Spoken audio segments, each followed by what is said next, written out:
So well guys, हम सब जानते हैं कि हमारे लिए चांद कितना ज़्यादा इम्पोर्टेंट है, लेकिन अभी के टाइम पे हमारे चांद के साथ एक बहुत बड़ी प्रॉब्लम हो चुकी है क्योंकि हमारा चांद एक दूसरे ऑब्जेक्ट के साथ कोलाइड कर चुका है। और वेल, ये जो कोलिजन है ये इतना ज़्यादा खतरनाक था कि इससे इतनी ज़्यादा एनर्जीज निकली है कि जो हमारा चांद है उसकी सरफेस के ऊपर दो क्रिएटर्स ने जन्म ले लिया है। और वेल, ये जो क्रिएटर्स है इसकी लगभग लंबाई 4 स्कूल बस के बराबर है। सो वेल, आप अंदाजा लगा लीजिए कि कोलिजन कितना ज़्यादा खतरनाक हुआ होगा। बट मेन क्वेश्चन ये बनता है कि ये कोलिजन हुआ कैसे है। So let's come to the video title how moon collide with object. मेरा नाम है Shubham and you are watching science bull.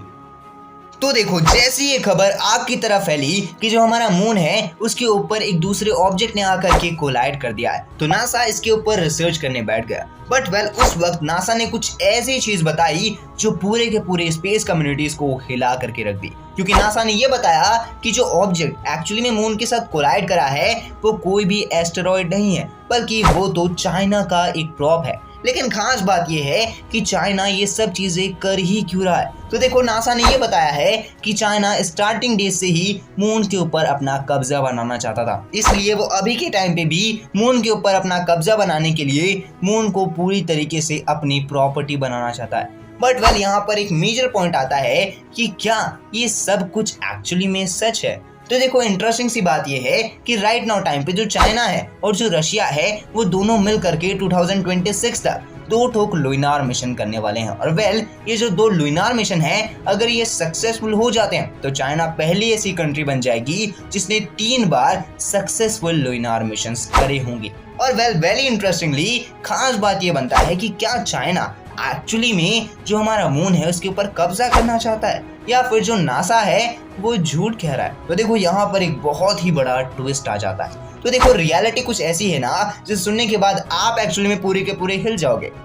तो देखो, ये कहानी शुरू होती है जब हमारा यूएसए और हमारा रशिया ये दोनों के बीच में एक वॉर छिड़ जाती है कि दोनों को ये प्रूव करना रहता है कि किसके पास ज्यादा पावर है। और वेल, यही चीज को प्रूव करने के लिए नासा ये प्लान बनाता है कि वो अब अपनी पावर को स्पेस में दिखलाएगा और हमारे स्पेस में जो हमारा प्यारा सा मून है उसके टुकड़े टुकड़े कर देगा। वो भी क्यों? सिर्फ और सिर्फ अपनी पावर्स को दिखलाने के लिए कि वो ज्यादा पावरफुल है, जिस चीज की वजह से जो हमारी पृथ्वी के ऊपर जितने भी बैठे लोग हैं वो आराम से अपनी आंखों से चांद को देख पाएंगे, वो भी टुकड़ा टुकड़ा होते होते। और उससे होगा कुछ ऐसा कि जितने भी लोग पृथ्वी के ऊपर हैं वो सब के अंदर ये चीज का खौफ बैठ जाएगा कि जो हमारा यूएसए है वो कितना ज्यादा पावरफुल है। बट वेल, यहाँ पर एक बहुत ही बड़ी मेजर प्रॉब्लम भी हो जाती है कि अगर गलती से भी यूएसए ने ऐसा कुछ किया तो जो हमारी रशिया है एक्चुअली में उनके पास हमारी यूएसए है उससे ज्यादा वेपन्स है। अब अगर गलती से भी, कॉमन सी बात है, अगर ज्यादा वेपन्स है तो ज्यादा न्यूक्लियर वेपन्स भी होंगे, और अगर वो अपने न्यूक्लियर वेपन्स को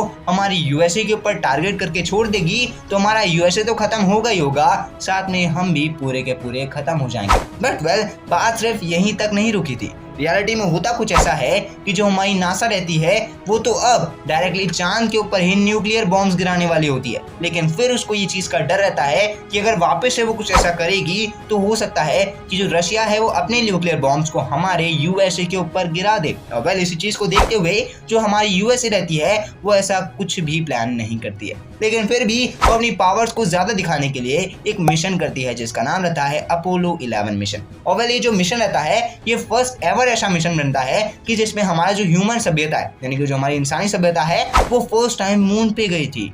और वेल, वेरी इंटरेस्टिंगली, जैसे ही नासा ये चीज प्रूव करती है कि उसकी पावर्स स्पेस में ज्यादा है तो एक्चुअली में फिर उसके बाद जो नासा रहती है वो सारी कंट्रीज के ऊपर ब्लेम डालना शुरू कर देती है कि उनके पास उनसे कम टेक्नोलॉजीज है और वो कभी भी नासा से आगे नहीं निकल सकती। बट वेल, यहाँ पर अभी के टाइम पे नासा ये ब्लेम डाल रही है चाइना के ऊपर कि अब चाइना एक्चुअली में जो हमारा पूरा का पूरा मून है उसके ऊपर कब्जा कमाना चाहता है। तो वेल, क्या एक्चुअली में ऐसा ही है कि क्या जो हमारा चाइना है वो पूरे के पूरे मून को अब अपनी पर्सनल प्रॉपर्टी बनाना चाहता है? तो देखो, ये जो कोलिजन हुआ है ये कोलिजन हम मानते हैं कि चाइना के ही एक प्रॉप से हुआ है, बट वेल, क्या ये एक सोची समझी साजिश है या फिर एक्चुअली में ये कोई गलती से हुआ है? तो देखो, हम ये सब चीजें जानते हैं कि जो हमारा स्पेस है वहां पर हमने जितनी भी सैटेलाइट छोड़ी है, at the end of a day कभी ना कभी वो सैटेलाइट्स खराब हो जाती है। और वेल, जो सैटेलाइट्स खराब होती है वो पूरे के पूरे ब्रह्मांड में ऐसे ही घूमते रहती है। और at the end of a day हम जो भी रॉकेट्स को लॉन्च करते हैं, जो रॉकेट्स एक्चुअली में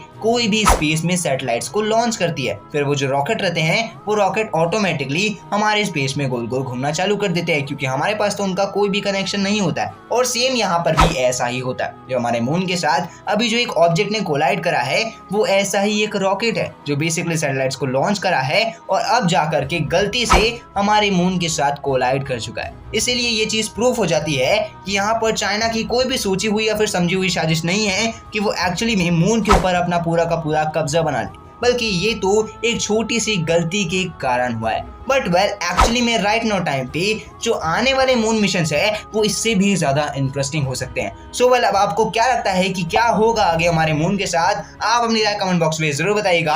बाकी अगर आपको वीडियो इंटरेस्टिंग लगी होगी तो वीडियो को लाइक कर देना, चैनल पे नए चैनल को सब्सक्राइब करके बेल आइकन कॉल पे सेट कर देना। मैं मिलता हूँ अगली वीडियो में, तब तक के लिए Jai Hind, Vande Mataram and thanks for watching this video.